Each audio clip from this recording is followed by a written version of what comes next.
Vamos então para o quadro, tá no ponto aí? Vamos falar sobre saúde, sobre qualidade de vida. É o quadro Saúde Agora, oferecimento do Hospital Fornecedores de Cana aqui de Piracicaba. Estamos ao vivo, doutor Emiliano Araújo já está presente, cirurgião plástico, como está? Tudo bem? Prazer, Neto. Prazer em revê-lo novamente, viu? Friozinho tá bom, né? Tá chegando a época, tá chegando a época. Fez 3 dias aí de muito frio mesmo, frio intenso, depois deu uma amenizada, mas a expectativa é que venha o frio de fato, né? Tomara. Tomara, né?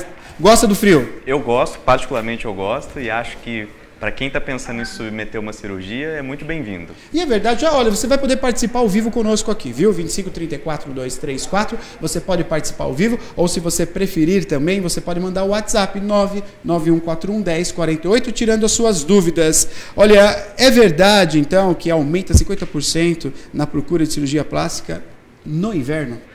Que temos um aumento é fato, né? Eu até costumo brincar com as pacientes que, veja, aqui em Piracicaba, na nossa região como um todo, é difícil a gente falar inverno, assim, inverno mesmo. Não acontece, né? Então o que a gente tem, na verdade, é uma quebra do verão, que não está aquele calor absurdo, que realmente nos meses mais fortes fica um pouco até complicado. Mas enfim, é uma época amena, onde a gente tem uma menor exposição solar, temperaturas um pouco mais agradáveis, e isso possibilita, em geral, no campo da cirurgia plástica e também até outras cirurgias, mas especialmente na nossa área, uma recuperação um pouco mais branda, né? Uma recuperação mais tranquila, vamos dizer assim, porque no nosso pós-operatório, via de regra, o paciente não deve se expor ao sol. Não deve se expor ao sol. Mesmo que seja uma área coberta, exemplo, uma cirurgia de mama ou uma cirurgia corporal, não precisa ser necessariamente uma cirurgia da face, que é uma região naturalmente mais exposta. Mas nós recomendamos que realmente a paciente não se exponha ao sol, então é uma época propícia para isso. Então as pacientes ficam já de posse dessa informação, se programando para que nessa época elas consigam realizar os seus procedimentos. Além do que, a gente tem, muitas vezes combinado com isso, o período de férias, né? Muitas são mamães, dependem de uma logística com os filhos, com quem de repente possa ajudar e tudo mais. Então, casa muito bem também a questão de estar intercalando aí um período de férias, né? Escolares ou até férias do trabalho, enfim. E aí as coisas, em geral, se ajeitam melhor nesse quesito também, né? Agora, especificamente em relação ao frio ou a uma quebra do verão ou do calor intenso, quer dizer, a gente falou da exposição solar, que ela estando um pouco diminuída nos ajuda bastante, né? E a questão da temperatura em geral. Porque, veja, a gente sabe que nos meses mais agudos do nosso calor vive-se no ar-condicionado. Sim, né? sim. Ou vive-se transpirando em uma situação um pouco, né, delicada para quem está num pós-operatório. Se for um pós-operatório até de maior porte, onde a gente muitas vezes recomenda o uso de malhas elásticas, são vestimentas que são mais encorpadas, às vezes de manga longa, bermudinha e que são reforçadas, quer dizer, aumenta o calor corporal. Sim. Se a gente tem uma temperatura mais amena, fica mais fácil da paciente, ou pelo menos mais cômodo, ou mais agradável, por assim dizer, dela conseguir fazer as suas atividades, né? Ficar um pouco mais à vontade e não precisar ficar assim, à procura de um ambiente com ar-condicionado, com, né, uma agradabilidade melhor. Então essa procura acaba sendo vantajoso, né, no sentido da recuperação para o paciente e também no trato aí do profissional. Sem dúvida. Bem melhor. E outra coisa também, Neto, quer dizer, vão se somando os quesitos, né, da estratégia de se fazer uma cirurgia nessa época, porque também, veja, é uma época que está distante do próximo verão. Ah, sim. Não é verdade? Sim. O efeito tem que ser usado no verão. Exato. Como se supõe que, né, muitas das vezes, vamos dizer, o alvo é chegar bem para o verão, sim, né? É uma época onde vai ter uma piscina, uma praia, naturalmente uma exposição maior, é óbvio, nas vestimentas e tudo mais, né? Então, estrategicamente, por estar uma época um pouquinho mais distante do verão, e aí separada por um período muito interessante de 6, 7 meses da época que vai entrar o novo verão, então casa muito bem a estratégia nesse sentido, né? Então, mais um fator que ajuda realmente a aumentar bem a procura pelas cirurgias nessa época. Sejam cirurgias maiores, menores, seja na face, sejam cirurgias corporais, mas fato é que toda essa conjuntura de fatores ajuda bastante. Ajuda bastante, né? Estamos ao vivo aqui, estamos falando sobre cirurgia plástica. Você pode participar conosco, 2534-1234, doutor Emiliano Araújo, cirurgião plástico, no quadro Saúde Agora. A gente sempre traz um profissional do Hospital Fornecedores de Cana para conversar conosco aqui e tirar as dúvidas. Diga, Maria. Olha, doutor, está chegando uma pergunta aqui, que quais são as cirurgias, então, que são mais procuradas justamente nessa época do inverno, que está um pouquinho mais frio aqui no Brasil? Estatisticamente, as cirurgias mais procuradas hoje em dia para o universo feminino são o implante de mama, a prótese de silicone, e a lipoaspiração. A gente poderia dizer que são as campeãs. Às vezes, junto com a lipoaspiração, em alguns casos, a plástica do abdômen também vem ali muito pertinho, mas assim, primordialmente, colocar em números, seria realmente o implante de silicone e a lipoaspiração, bem casadinho, bem próximo da outra e às vezes até mesmo associado às duas cirurgias. Pode ser. Desculpa, pode perguntar, Maria. Eu queria saber se a chamada lipoescultura e a lipoaspiração são as mesmas coisas? Perfeito, é ótima pergunta. A lipoaspiração, como o próprio nome diz, é o ato da gente utilizar as pequenas cânulas que nós temos de milimetragem bem delicada, são cânulas de 3, 4 ou às vezes no máximo 5 milímetros que são utilizadas para aspirar a gordura, né? São incisões bem pequenas por onde nós conseguimos introduzir a cânula e através de movimentos repetidos, delicadamente extraindo o tecido gorduroso, com muito cuidado, muita cautela, tomando cuidado com cada região, mas é um método muito eficaz de realmente você ter um controle muito grande sobre aquilo que você está extraindo e realmente ir removendo o tecido gorduroso e conseguir dar um contorno muito agradável para o corpo. Pois bem, quando nós removemos essa gordura, nós podemos ou descartá-la, é o que acontece na maioria das vezes, ou hoje em dia nós temos técnicas de processar essa gordura através de uma purificação e isso a torna viável para ser reinjetada de imediato no próprio corpo em outras regiões onde, ao contrário da diminuição do volume, nós queremos aumentar. Um exemplo clássico seria realmente na região do dorso, das costas, onde a gente consegue fazer uma lipoaspiração muito criteriosa da região lombar, exemplo. Sim. E ao extrair essa gordura nós conseguimos então fazer esse processamento, uma certa purificação dela e reinjetar na região glútea, por exemplo, que é uma região onde no corpo da mulher existe um apelo por um certo aumento, né? O padrão de beleza brasileiro, o gosto das mulheres, enfim. Então, esteticamente, quando é indicado, quando nós avaliamos no consultório que é uma boa opção, a paciente é uma boa candidata, então nós temos recurso para fazer isso. E ao fazer essa dinâmica de retirar a gordura de onde não queremos que esteja e reinjetá-la cuidadosamente nas regiões onde queremos algum aumento de volume, ao fazer isso, o nome genérico dado de lipoescultura, ele se torna apropriado. E no caso também esse período seria mais adequado? Sim, veja, quando a gente faz a lipoaspiração, a região onde é feito o procedimento está sujeita a ter as equimoses, que são os roxos, né? Então, são regiões que primordialmente não devem ser expostas ao sol no pós-operatório, num período que é variável, mas gira em torno de 3 até 6 meses, depende de cada caso, depende de como foi o procedimento, como foi a recuperação, a velocidade com que esse roxo, essa equimose está regredindo, né? Tudo isso vai sendo acompanhado no pós-operatório, mas enfim, fato é que, e outra, na lipoaspiração é praticamente uma regra que se utilize as vestimentas elásticas, as malhas ou as cintas modeladoras. Então, mais um motivo para que nesse período do inverno seja preferencial para realizar essa cirurgia. Fica mais confortável. Fica até mais quentinha, né? De certa forma, sim. Eu queria que você falasse um pouquinho para nós, né? A gente percebe, né, na sua explicação, todo o cuidado realmente, né? Que é um excelente profissional, a gente sabe disso, é palestrante, né? Cursos fora do país, palestras também. A procura hoje, queria que você tocasse nisso, porque às vezes quem está assistindo em casa está ali pensando, puxa vida, ele está dizendo que é um momento, a recuperação ela acaba sendo mais agradável, porque é o inverno, eu vou ter que usar malha, né? Então eu vou começar a tomar coragem e procurar essa possibilidade dessa... Se você falasse um pouquinho para nós, essa relação, tanto homem como a mulher, perfeito, ao procurar, né, um cirurgião plástico para algo que não me agrada, como é que esse trato, doutor, eu queria que explicasse mais como é que esse trato, como é que faz a pessoa entender que há uma possibilidade de uma melhora, ou olha, o resultado vai ser esse? Eu queria que você falasse um pouquinho sobre isso. Exato. Acho que aí está toda a questão da nossa arte, né, que na cirurgia plástica realmente tem medicina e tem arte junto, né?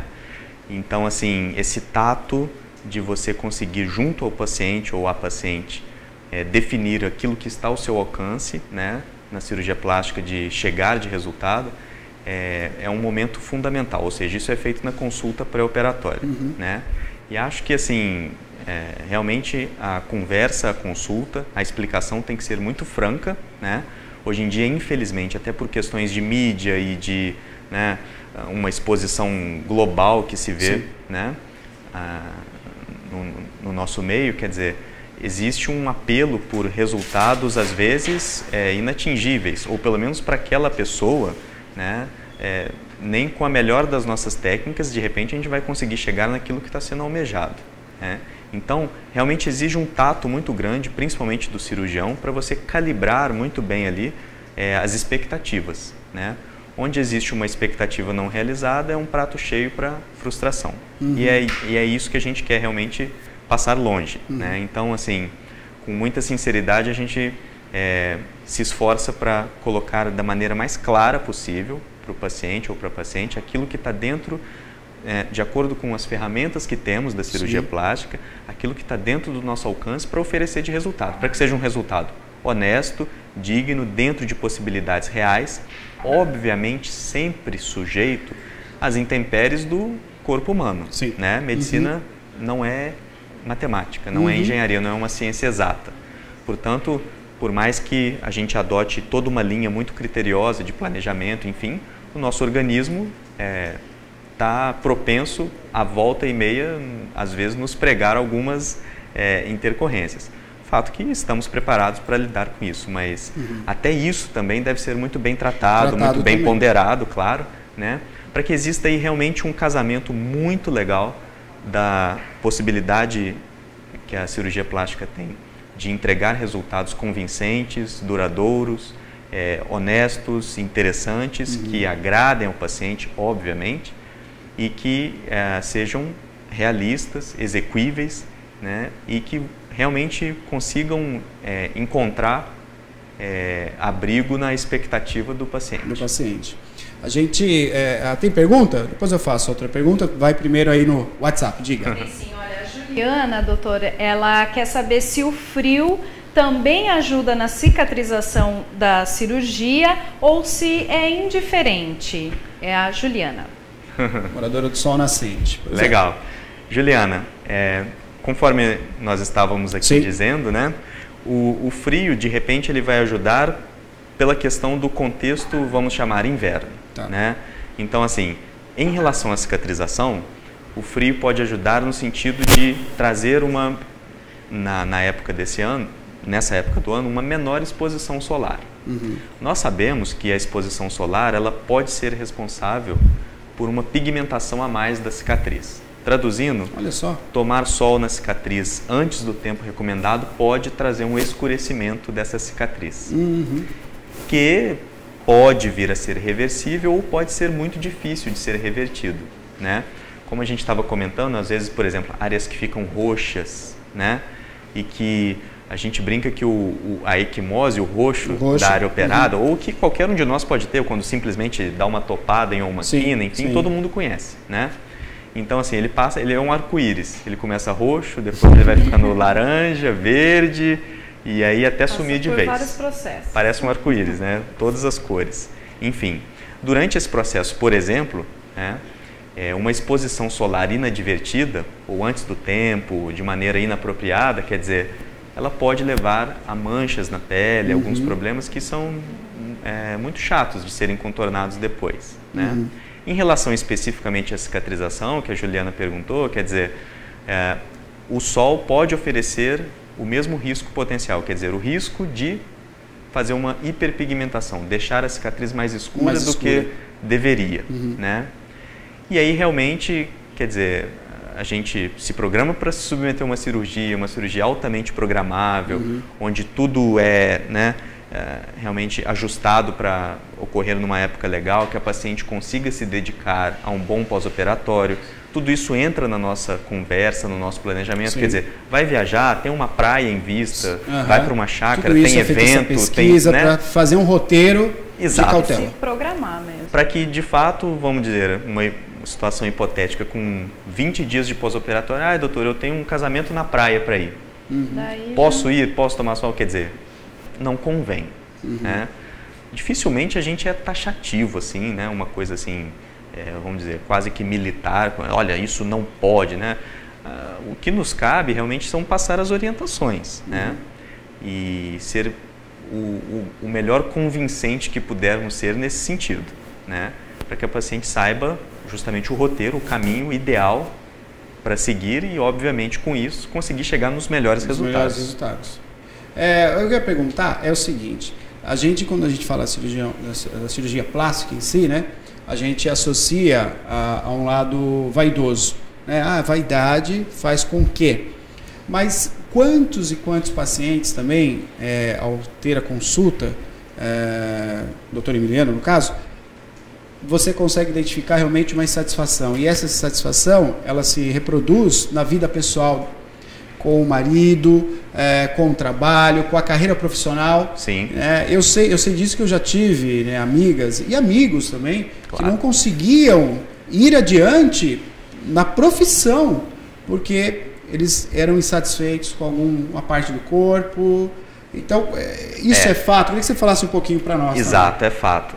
Veja, conforme a gente estava bem dizendo, o mundo moderno hoje, ele está repleto de situações e bombardeios midiáticos, vamos dizer, que colocam padrões de beleza, colocam, né, estereótipos até a serem seguidos ou perseguidos, sejam as mamas com volume até além do que seria plausível, né, ou sejam abdômenes ultra definidos que de fato não seria para toda pessoa chegar nesse ponto, mas é colocado como um padrão, uma meta a ser perseguida, enfim, em vários quesitos, né?